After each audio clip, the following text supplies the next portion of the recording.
Hi YouTube family, and today I'm back in the kitchen. I haven't been filming in the kitchen for quite a while, but today I'm raring to go and I'm going to be making my spicy superfood chickpea burgers. Now I've written down the list of all the ingredients. It's all here, but the quantities, and we'll put them in the description below what everything is. But just to start, I've got 3 cups of cooked chickpeas. Now they were dried ones that I've soaked myself, and I pressure cooked them in the Instant Pot. That is equivalent to about 2 tins. So if you're wanting to do this with tinned, drain the liquid, the aquafaba away, and you should have about that amount. I've also got a cup of grated sweet potatoes, so there's some nice superfood and antioxidants there. I've got 1 diced red pepper, 1 medium, small to medium diced red onion. Let's see what else I've got. That's 1.5 cups of rolled oats, some fresh chopped parsley, you can add more or less. Now I've also got, let's see what we got here. We've got 1/2 cup of tahini, light tahini. Let's see what I've got here. I've got chilli powder. I've got 1 teaspoon there. We don't like hot chilli, but we like chilli flavour, so that's a mild chilli. That's 1 teaspoon of that. 1 teaspoon of smoked paprika. That's 2 teaspoons of ground cumin, and we have 1.5 teaspoons of garlic powder. Now this one, can't even remember what it is, it's that good. Yes, it's the magic ingredient that makes it a superfood. That's 2 tablespoons of ground flax meal, 3 tablespoons of apple cider vinegar. I gave the bottle a good shake, so we had the mother in it. I need a bit of ground black pepper to add to the mix, and I'm going to mix it all in the mixer, but before it all goes together I've got to mash the chickpeas. And you can do it in the food processor, but what will happen is they'll become a lot mushier, whereas with these burgers I like to have a bit of bite. So I don't want it just to be a mush burger, I want it to have some bite. So if you were soaking your the chickpeas, yeah, how long do you soak them? Just overnight? I soak them overnight, and then in the Instant Pot, in a pressure cooker, I cook them on high pressure for about 30 minutes. What if you haven't got a pressure cooker? Well, you could just boil them until they're tender enough. Oh, okay. Oh, it's a bit noisy this, but never mind, we can whiz through it. So I'm just going to whiz through the mashing phase.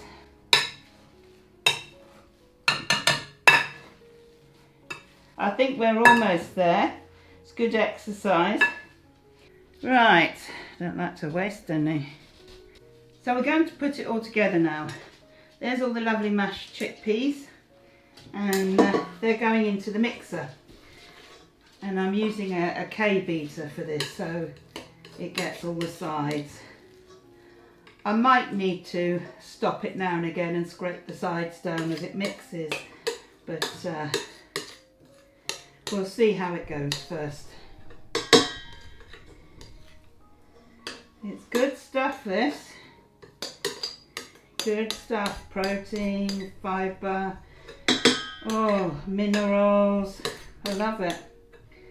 I love how good it is. Now, there we are, the bells. We call them Quasimodo burgers. Right. Now, so the mashed chickpeas are all in the mixing bowl now, and I'm going to add in the tahini,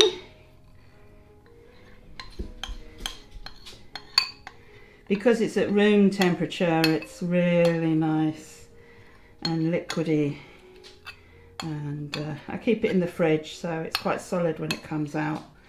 But just leave it out for half an hour before you use it, and it just makes it easier to make sure you get that last bit. The tahini, I'm going to put in the parsley, and let's put in some red peppers and just start adding a bit of colour, a bit of zhuzh to it, and the grated sweet potato. That really adds a lovely flavour and really helps with the binding. The chopped red onion,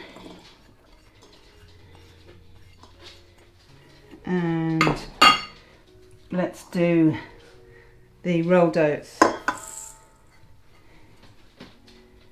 So now the next thing is I'm going to be putting all the spices and flavourings in, but I'm just going to do a little blast of black pepper while I'm here.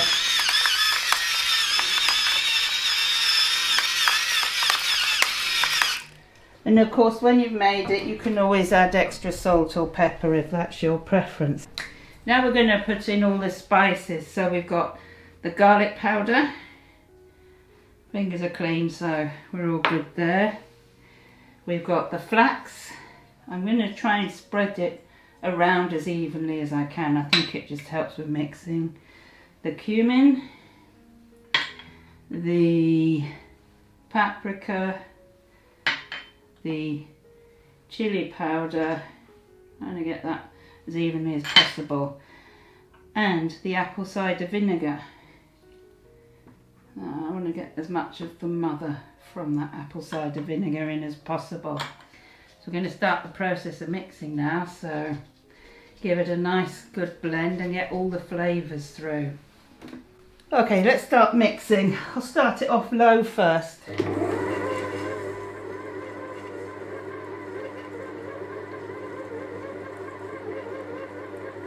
So starting to mix together nicely.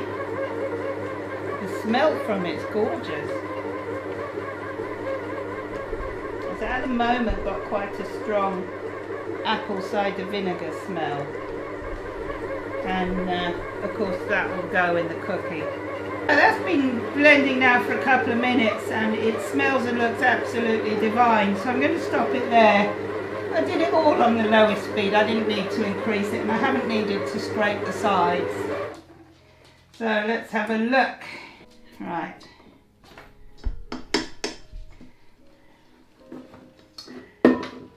There we go, there's our burger mix.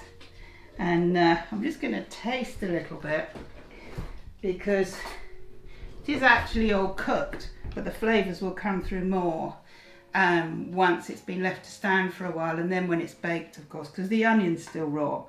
But we'll get the gist, the idea.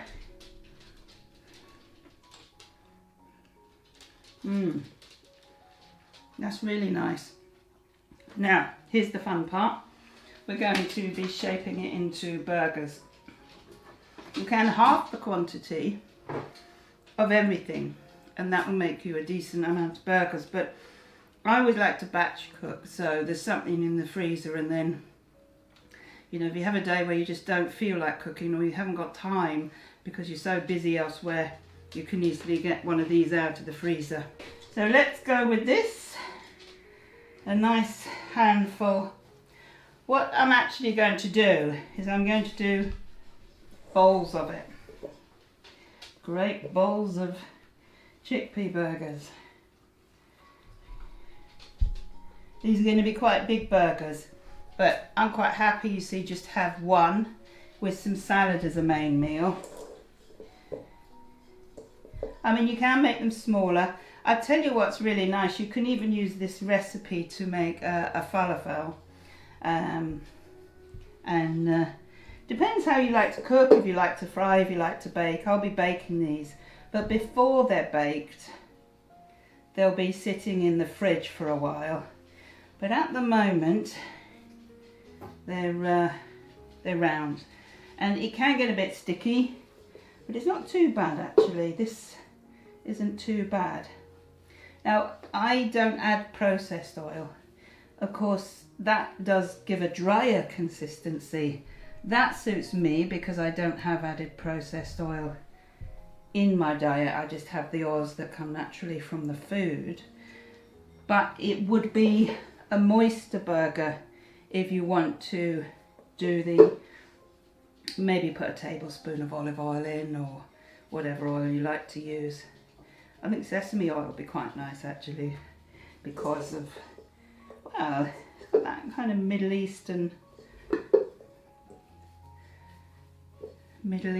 what would be the word you would think of? Middle Eastern vibe, flavour. Twang. Twang, it's got twang. Mrs. Gone Potty says it has a twang, so I never argue with Mrs. Gone Potty. She's 6 inches taller than me. So, 6.5, I think, actually. So, anyway, I'm just going to add that little bit on there, not waste anything whatsoever. So that has made 1, 2, 3, 4, 5, 6, 7. So for me, that's 7 meals. You know, if you've got a really big appetite, you can make them bigger. But I'm going to do something now to help flatten them because they are sticky, and this really helps. So, okay, so what I do here, because they're sticky, I want to flatten them into burger shapes, and then they're going to go in the fridge. I get some of the paper, the baking parchment, and just gently squash them down, and it shouldn't stick like it sticks to your hand. So that's starting to look a bit more promising. They're quite thick burger, you know. Not stupid thick. These are intelligent burgers. I like my burgers to have an air of intelligence. So I think that'll do nicely, and maybe a little squashed down, a little bit flatter. So these are the chickpea burgers now. Now, some people like to add tomato ketchup or barbecue sauce on them. That will make them a bit moister and give them a certain flavour. What I tend to do is just bake them as they are, and then I can add ketchup or barbecue sauce if I want to, or just have them as they are. Maybe I'll have some vegan mayonnaise with them, but they're really lovely. Also, some people like to add some lemon juice, maybe just a teaspoon of lemon juice, and maybe some rind, grated rind of the lemon.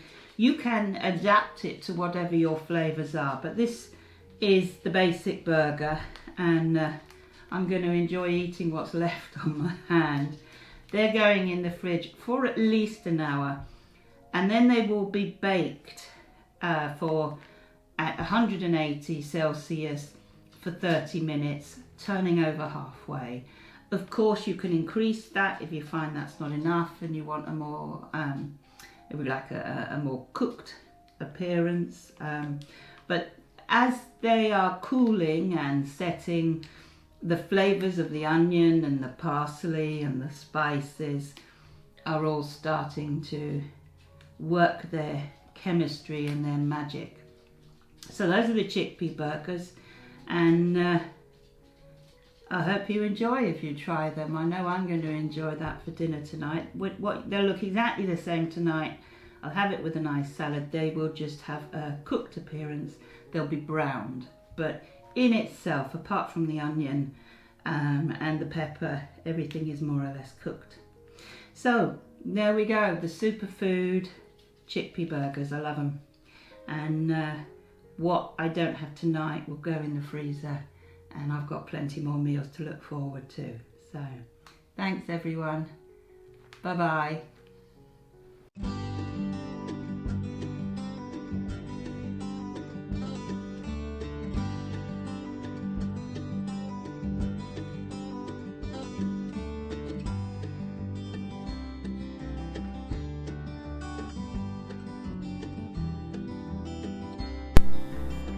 Why not come and join me on Facebook or Instagram? The link is in the description.